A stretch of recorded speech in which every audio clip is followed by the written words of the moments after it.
Mais c'est utile.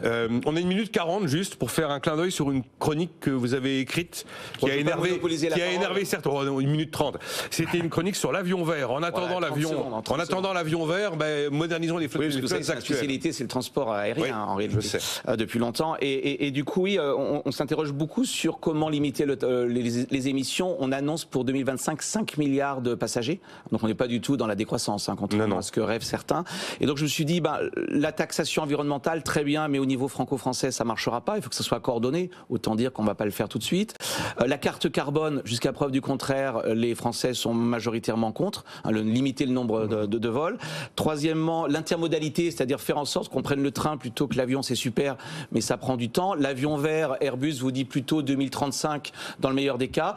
À court terme, il reste une chose, c'est renouveler la flotte des appareils. Les avions sont très vieux, ils polluent.